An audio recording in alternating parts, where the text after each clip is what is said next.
Order! Order! You are an incorrigible delinquent at times. Behave yourself, man!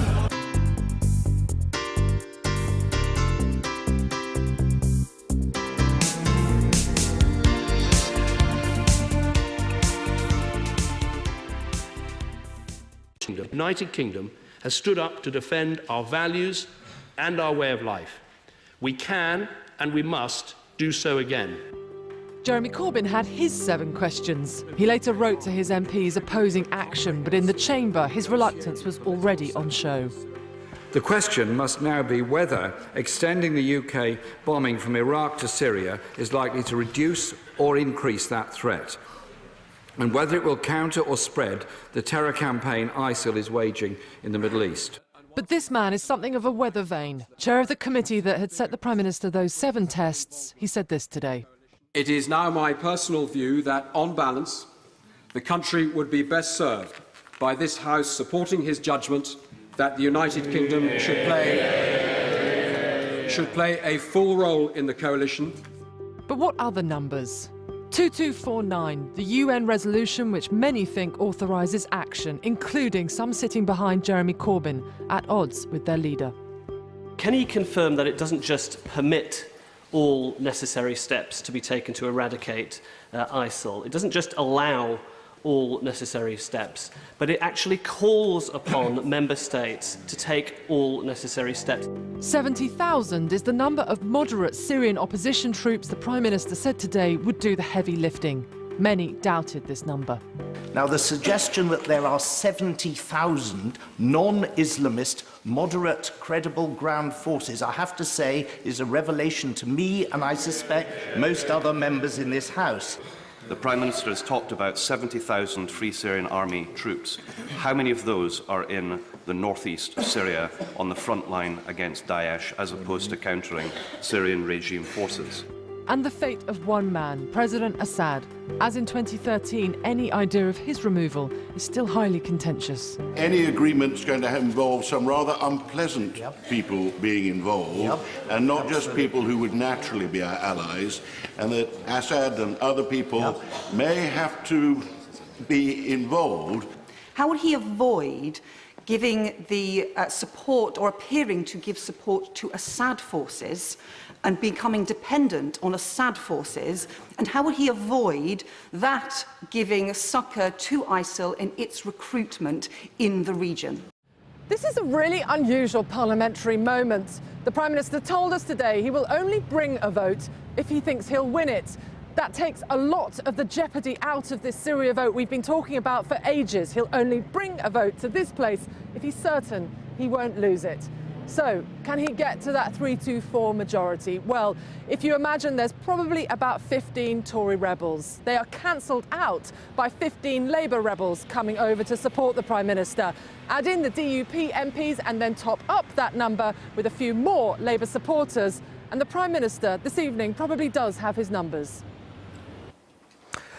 Well, let's pick up on some of those themes. Allegra is with me. The debate is clearly, as you've heard, within as well as across parties, which brings us to what can only be called turmoil in the Labour Party over the issue. And Allegra, just take us through what happened today. There was a meeting of the Shadow Cabinet. We expect that Jeremy Corbyn and his Shadow Chancellor will decide that they can't vote for strikes. But we understand from this meeting, you have Diane Abbott to your left, she'll tell you probably, but we understand that a majority of the people who spoke in favour of strikes. So far, so simple, except for the fact that also suggested was the idea that they want there to be an actual whipped vote in favour of strikes. Now, vote this in favour of strikes, as opposed to what you've heard about so far, which is potentially a whipped vote against strikes. Or a free vote. So they were really pushing it. My understanding is, firstly, as you suggest, this would be extraordinary because we think in our office this would be the first time in recent memory that you have probably got a leader and his Shadow Chancellor voting to defy a whip. So firstly that. Why were they saying that? Why is there unhappiness in the Shadow Cabinet? There's 3 reasons.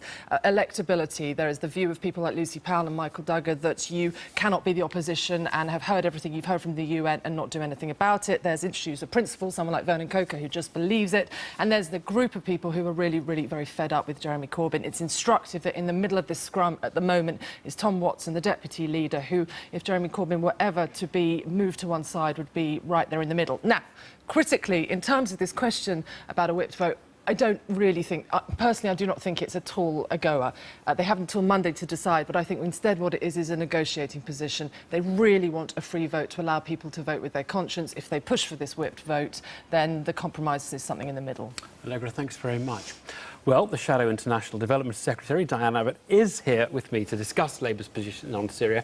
But before we talk to Diane Abbott, Jo Cox is another Labour MP who actually spoke today out in support of intervention in the Commons, and she joins us via Skype. Just take us through your position on this now, as of now, Jo. Thanks. I mean, just to clarify, I'm as yet undecided, but I thought today was an important step forward with the Prime Minister presenting a comprehensive and compelling case of the very real threat that ISIS faces to us here in Britain. I think that was 3 years too late. It shouldn't have taken a humanitarian crisis on this scale, or the refugee crisis, or the attacks in Paris for him to do that. But I did welcome the fact we had a comprehensive strategy today. My outstanding concerns relate to just how much emphasis the government will give to dealing with the brutality of Assad, which cannot be separated from any strategy to tackle the horror of ISIS. If you come to the view that we should get involved, we should bomb, would you see that as the kind of view that you would defy a party whip on if that was necessary? I think this has to be a matter of conscience for all MPs, and speaking to many colleagues on all sides of the House today, I think many share that view. And I think all of us have to think first and foremost about how do we keep Britain safe? But secondly, how do we ensure that we protect Syrians who, of course, are suffering untold horrors as we speak? And this crisis and our strategy has to be about a political transition in Syria that ultimately ends this conflict. And very briefly, it may be, I don't know, but in your constituency, your local members who are responsible for running your local party, they may take a different view and come to a different conclusion to you.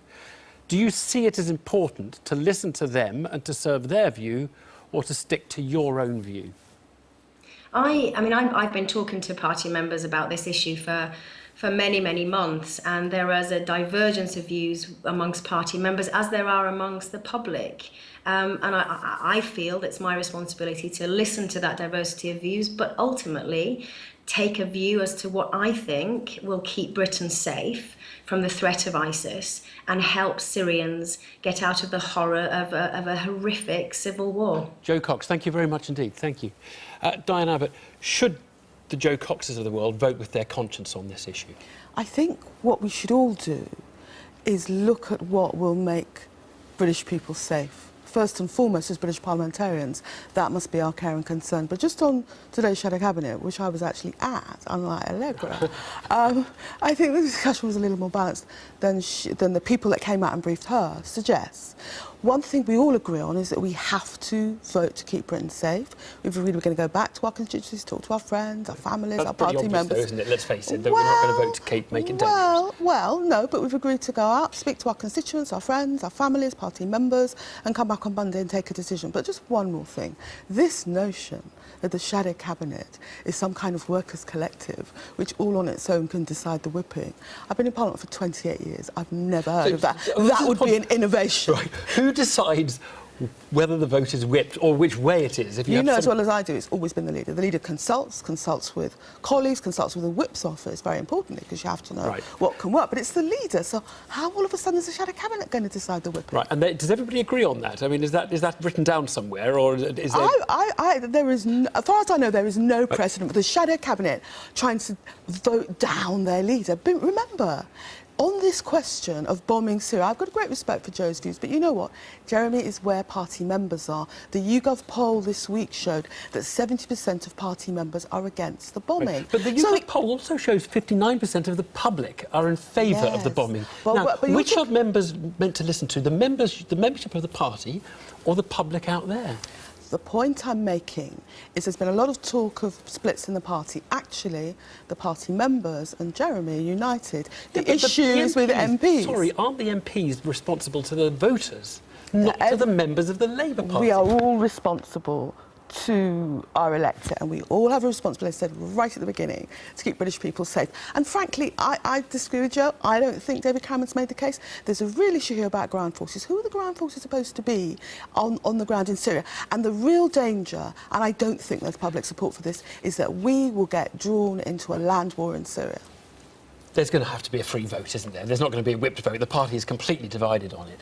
Is it possible that the leader of a party can vote a different way to the foreign spokesman of the party, Hilary Benn, on an issue of going to war, and for both of them to stay in their post? Just many people will think it is not conceivable Hilary Benn and Jeremy Corbyn can be in post and vote on different sides on this vote. Many people think it's not conceivable that the Shadow Cabinet can decide the whipping. I think we all hope that we'll come together on Monday and arrive at a unified position in the interest of the British people. But Jeremy Corbyn wrote a letter today saying, by the way, we're going to come back on Monday, we're going to have a discussion about it and come to a collective view. But the view I have, and I will only accept, is that I'm not going to vote for military action. He's preempted it. That's not very polite, is it? It's not a preemption. He's showing leadership. He's making a position clear. And actually, everything in the letter was what he said at the Shadow Cabinet. So when Shadow Cabinet members say, what a surprise, no, he said it all at the beginning of the meeting.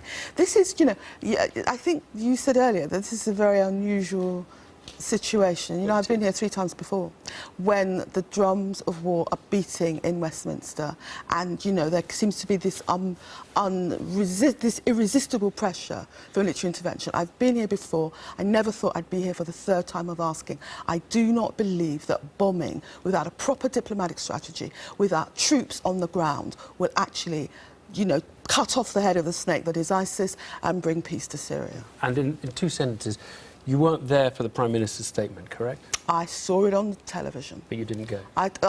There were personal reasons why I couldn't be in the chamber, but I saw it on television. Of course. Diane Abbott, thanks very much. Thanks very much. Well, we've heard a lot of arguments.